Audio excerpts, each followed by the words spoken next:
the other spoken word artists in America and around the world. Are there any of them? Oh yeah, in America, there's loads of spoken. I mean, that is the place for spoken word in America, you know. And I just can't wait to go. I haven't even picked up my award yet, and I'm looking forward to going to the USA. I'm planning on doing a tour of the USA, getting to as many poetry events as possible with my award, you know, and just building on that, really, building my profile. Okay, so really, how does the award process go? Well, you get nominated. I was nominated. The woman that nominated me was the organizer of the award, and that was simply because I'd sent her my book, and my novel, features my artwork and poetry. So she'd obviously gone online and listened to my poetry as well, and liked it. So she put me in as a nominee. And then when I realised I was nominated, I had to get as many people as possible to vote for me. So this is an annual event. Yes. How big is this for you, and what do you want to do this award? Well, spoken word Billboard, I mean, being nominated as a spoken word artist is a big thing for me, especially for when I get to America, because I see that what I do is going to really take off big in America. So it's part of the process of building my profile so that when I get there, you know, people already know about me. Yeah. So I mean, which other big names do we have, you know, when it comes to spoken word? I want my listeners to have a sense of what this is all about, spoken word. What is it about? Which other names, you know, around the world we can really fish out if we want to know people who do. I personally actually couldn't tell you off the top of my head who the other nominees were in that category. All I did when I saw I was nominated, I just got as many people as possible to vote for me. And I was actually in Ghana on the tour when I heard that I'd actually won the award. So I tend to be a bit laser focused with my work. You know, I don't look at who my competitors are. Okay. I just do the best I can, you know, and I just don't really... Obviously, it is not to win an award anyway. I keep a blinkers on and not focus on who's on the other side of me. I just look at the goal and head towards it. Okay. Now, let's have you do something, you know. I mean, we have stuff here that we can play, but it would be nice for us to let you do something, a bit of what it is, you know, to say this is spoken word. Are you ready to do something for us right now? Yeah. Okay, so microphone is for you. Okay, and thank you for listening, listeners. My name is Shazam Poetess. I'm an artist, a poet, but I'm also a dedicated writer. I am a dedicated writer. A dedicated writer puts their writing first. When the inspiration's flowing, they flow along with it. They yield to the spirit and write. Even when it's inconvenient, they stop what they're doing to write. They could be walking down the street when the bolt of inspiration strikes like lightning. And then they know they have to reach for their paper and pen and write.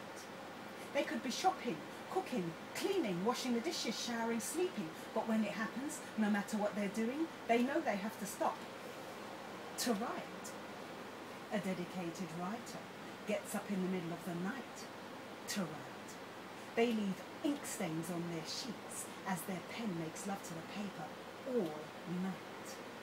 They could be writing poems, songs, or best-selling books. It doesn't even matter, as long as a writer... as long as they're writing like a junkie needing their next fix, a writer just has to write. A dedicated writer writes and writes and writes and writes and writes and writes and writes. To a dedicated writer, writing is like making love. They get off by writing. To a dedicated writer, Writing is like giving birth, hard, pushing. But when the beautiful baby, the end result, is born, it's worth all the pain. Writing can be quick and painless too, when the inspiration is flowing. This poem was written in less than half an hour at 5 o'clock in the morning. Time's up. A dedicated writer also knows when to stop.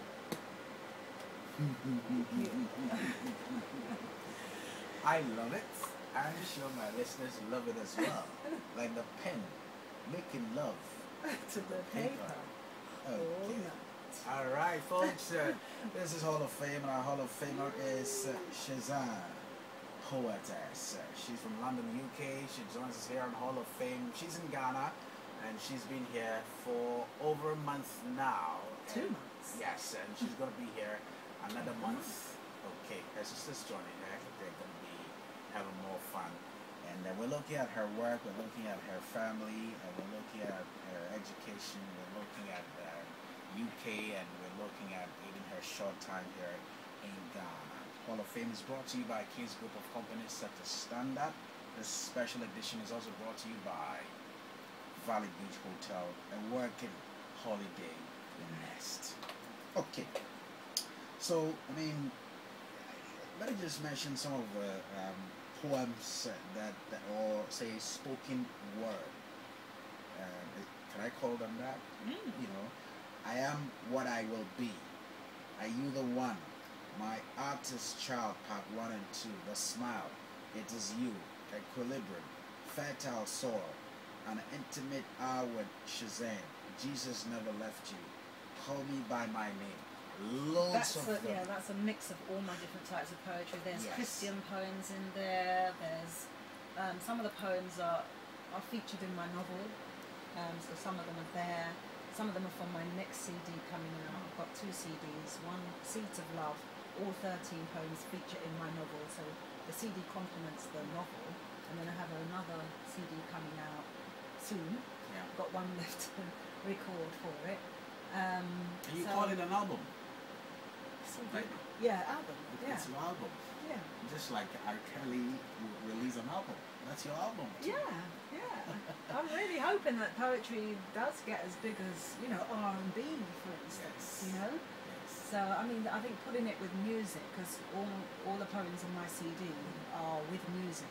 Okay. So I think that kind of carries it and helps to make it more accessible, because people like music and then they like the words as well. It kind of just helps to make it more accessible to people rather than people just listening to And words. you do this good stuff. I mean, look at how you just, rattled along, putting words together. Did you just do it, by the way? Well, Or I the- know that's one of the poems on my That's one second of- CD. Okay. Yeah. And you didn't read Shakespeare. No. You didn't read Chaucer. No. No, any of Wilberforce's or any of them like that.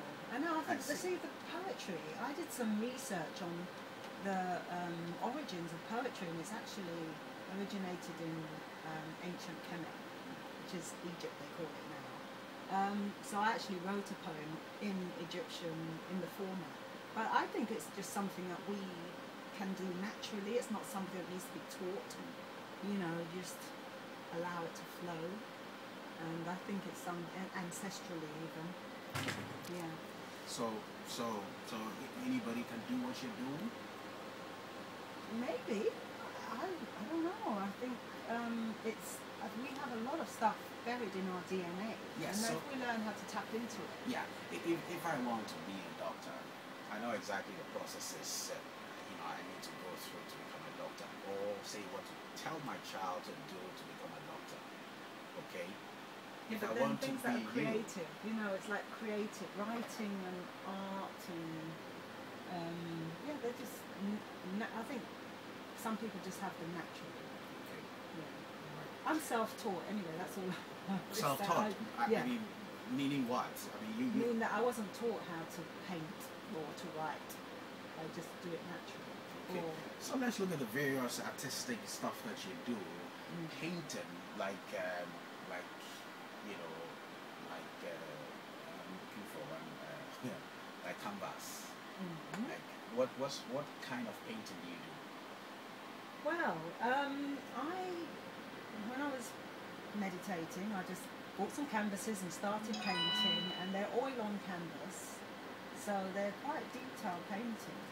I didn't bring my Okay. so the painting on the front cover of my CD is one Okay. of mine, and the painting on the front of my novel is one of my paintings. So I just found later on that I was able to use them to illustrate my book and my CDs. Yeah. So I mean, so you can have an exhibition and I did. sell your paints. I've had a few. I've got one going on now in London actually. I've got 6 paintings left. I did 11 because during that time I did 11 paintings and haven't painted since. So I just take it that was part of my journey in, it was a creative expression of what I was going through at that time. So learning how to meditate and learning to go within. So that was expressed through my painting Black Butterfly. You know? So you paint for who? I mean, the ones that you exhibit for people to come and buy and all that. Who are you painting for? Anybody that can relate to it. I wasn't painting